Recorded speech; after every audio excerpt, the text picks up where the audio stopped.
This is treason. This is cover up. The motive is cover it up and then force everybody to get the vaccines so they can say you had it all along.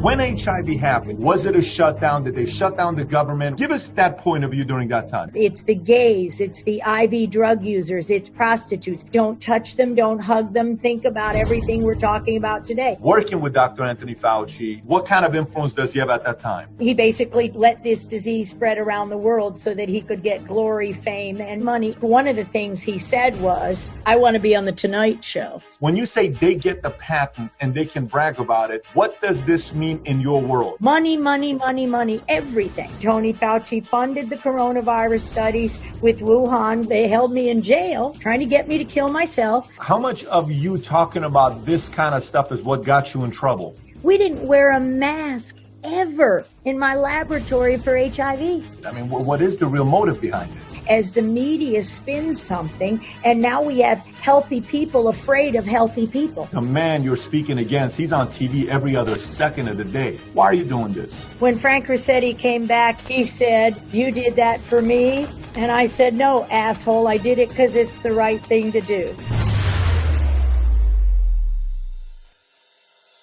30 seconds. Did you ever think you would make it? I feel I'm so close I could take sweet victory. I know this life meant for me. Yeah, why would you bet on Goliath when we got Bet David? Valuetainment, giving values contagious. This world of entrepreneurs, we get no value to haters. How they run, homie, look what I become. I'm the one.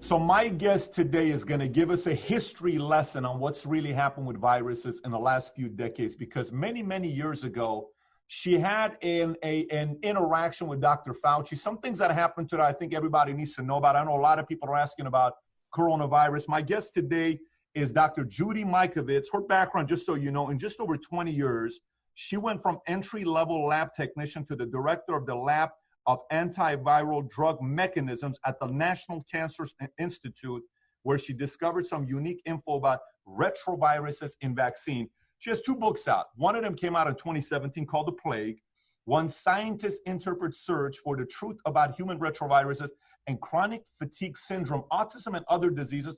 Right now, it's ranked #1 on Amazon under forensic medicine. And her second book that just came out, I believe April 14th of 2020, I think 10 days ago, Plague for Corruption, Restoring Faith and the Promise of Science. Her first press sold literally in a few hours.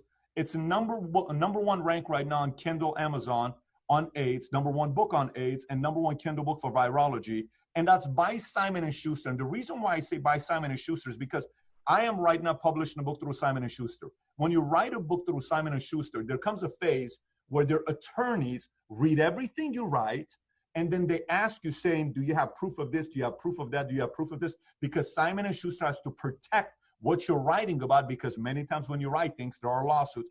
So if somebody self-publishes a book, it's a different story versus you going to a company like Simon & Schuster that publishes a book. I say that for the viewers to know the credibility of my guest today. She was awarded Graduate Student of the Year in 1991. She cooperated with the FBI during an investigation of Dr. Anthony Fauci, which we'll get to that. She was a fugitive on the run, hiding on a boat for 4 days.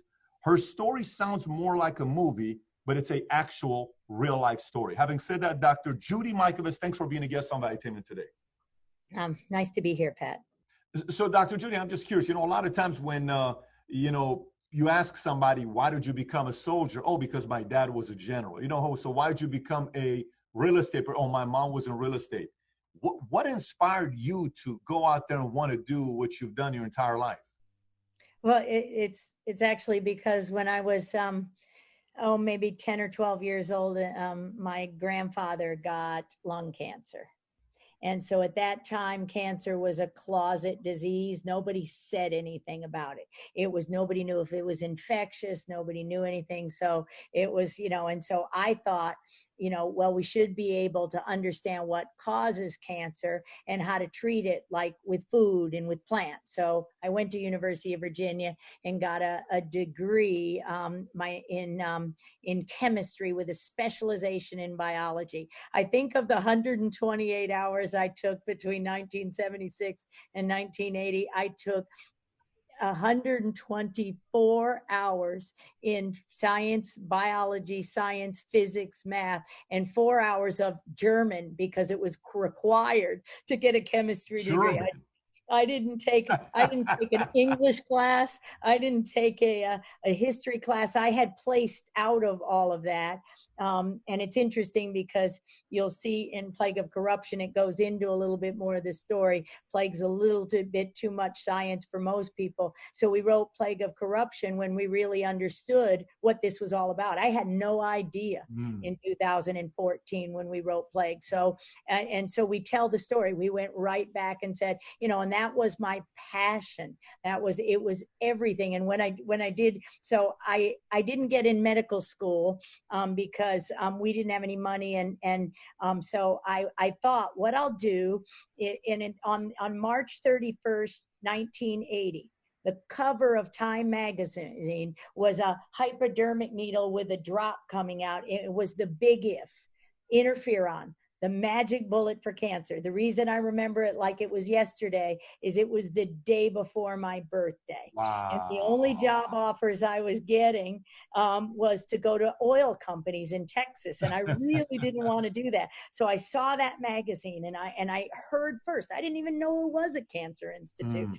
And so then I answered an ad in the Washington Post because I'm from the Washington area. My sister was living in Vienna, and that I lived with my sister there that summer. Nice. And I answered a job in the Washington Post looking for a biochemist to purify interferon. And I'm like, that's the job. I'm going to go spend 1 or 2 years learning how to cure cancer, and then I'll go back to medical school. And it ended up being 40 years. So that's unbelievable. So if I was in high school with you, you're 15, 16, we're classmates.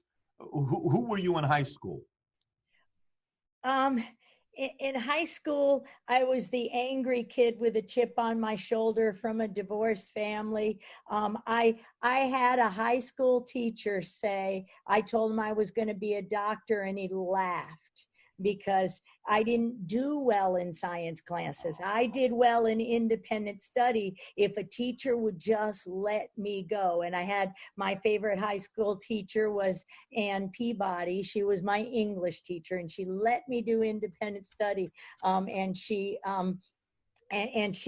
actually, I got a scholarship to go to University of Virginia because my family, I was the only kid to go to university out of 4 kids. And in fact, Elizabeth Dole, they lived in the area of the Congress and Senate. So Elizabeth Dole was a friend of Ann Peabody, and she and they helped me get a scholarship to University of Virginia. Ann said, this is a kid that needs to go to college. So I ended up there, and it was there, kind of the rest was history. So I wouldn't even, I was such a wahoo and a Virginian that I didn't want to admit I was working in Maryland, and, not going to do that. Not proud. Yeah. Very, very cool. So what's the next transition of you going from there to being a doctor and then studying the topics that you did? Well, when I was first doing, so we purified interferon, that was fun, put it into people. And at that time, the first human cancer causing retrovirus, a virus like HIV/AIDS. It's just a family of RNA viruses, like a coronavirus. Who cares what they name them? The first cancer-causing retrovirus family was identified by who ended up being my lifelong mentor and colleague, Dr. Frank Rossetti. So I was told in the job, my next job after interferon was to purify that retrovirus using an open air piece of equipment that could have aerosolized it, could have spread it through the air. And we didn't know anything about the transmission. We're 22, 23 years old. Many of the technicians were newly married, and some even pregnant. And so my boss, a young man of 30, and I, we were just, and we said, we wrote a letter. And we said, there's no safety here. There's no safety in place. This is really unethical. And they said, you make it.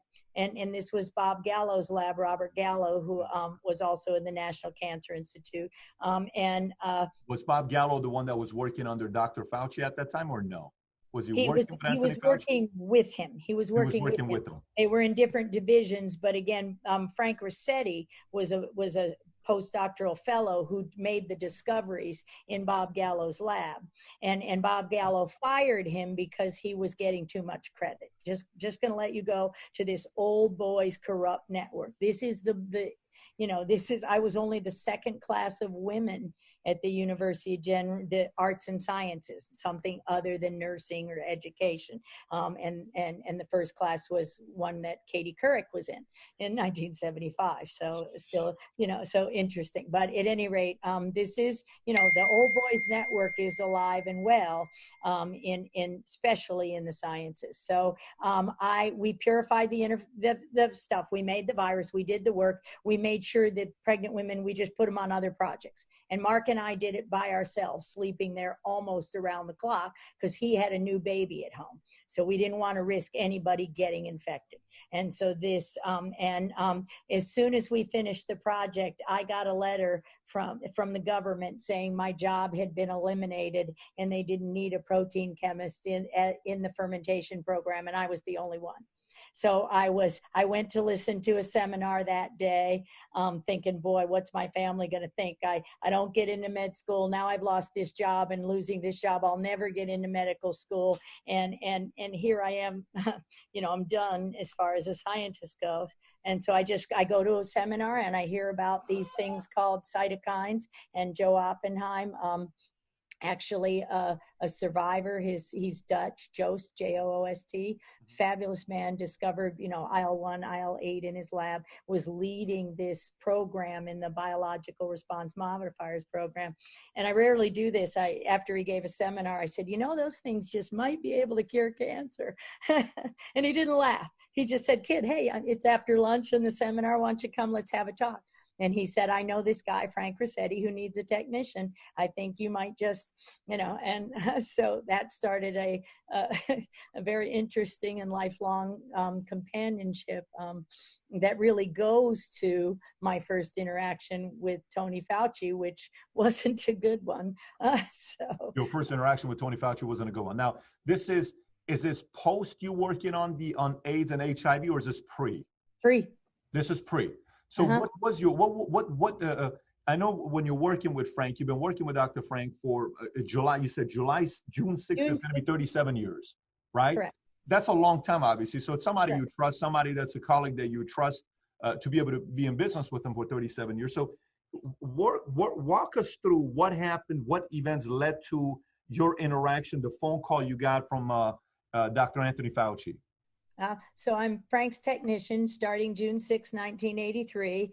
And the project he gave me a couple of choices. And I chose the one because we were looking at otherwise healthy men, beautiful, healthy men who were getting opportunistic infections. That one of them was Kaposi sarcoma. That's a cancer, that ugly cancer, that blood type things on you that usually only old men in the southern tip of Italy get.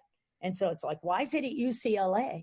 And so we were starting to see around the world pockets of disease that made no sense. Different TB, thrush, different kind of infections that we call opportunistic infections now. We didn't at the time. So everybody was looking, and because Frank had already discovered the first retrovirus, understanding what he understood about how they work, we thought this could be a retrovirus. And then Luc Montagnier, Nobel laureate, called Frank one day and said, hey, we're gonna send people and have you to Bob Gallo's lab and our postdoc, and have him help teach us how to isolate the virus. And Frank told him I wouldn't do that. And he told him exactly why. And history did repeat itself, but we won't go there right now. So we go ahead and we said, we'll help you. We'll teach you. And it was just the two of us. Frank wasn't allowed to have more than one technician for quite a number of years because, again, he was getting too much credit.